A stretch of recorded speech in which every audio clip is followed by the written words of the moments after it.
சின்ன மருமகள் அடுத்த வர எபிசோடில் பார்த்தீங்க அப்படின்னா சேதுபதி கிட்ட வந்து தமிழ்ச்செல்வி பேசுகிறாங்க. இந்த மாதிரி நீங்கள் கண்மணிக்கு மாப்பிள்ளை பார்த்துருக்கீங்களே, அந்த மாப்பிள்ளையை பற்றி கொஞ்சம் விசாரிச்சிங்களா அப்படின்னு சொல்லி கேட்குறாங்க.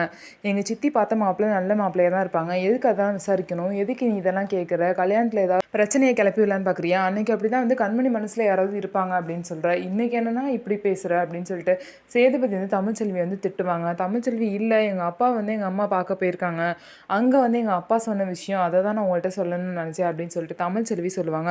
ஓ, உங்கள் அப்பா இந்த விஷயத்தெல்லாம் சொல்கிற அளவுக்கு ஃபஸ்ட்டு அவர் ஒழுங்கா அப்படின்னு சொல்லிட்டு சேதுபதி தமிழ்ச்செல்வியை பார்த்து கேள்வி கேட்பாங்க.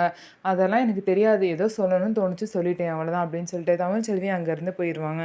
கண்மணிக்கு பிடிக்கவே பிடிக்காத கல்யாணத்தை பார்த்தீங்கன்னா நடத்த போகிறாங்க. அது மட்டும் இல்லாமல் அந்த மாப்பிள்ளை நல்லவங்களாக இருந்தால் கூட பரவாயில்ல, ரொம்ப மோசமான ஒரு கேரக்டர் அந்த மாப்பிள்ளை.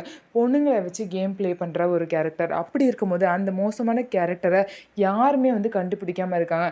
கண்டிப்பாக தமிழ்ச்செல்வி தான் அந்த மாப்பிள்ளையோட கேரக்டர் கண்டுபிடிச்சி கல்யாணத்தை நிறுத்தி கண்மணிக்கும் ஆறுமுகத்துக்கும் கல்யாணம் பண்ணி வைக்க போகிறாங்க. இந்த மாதிரி தான் வரப்போகிற எபிசோட் போக போகுது. நம்ம வீடியோ உங்களுக்கு பிடிச்சிருந்தா நம்ம வீடியோவை லைக் பண்ணிக்கோங்க.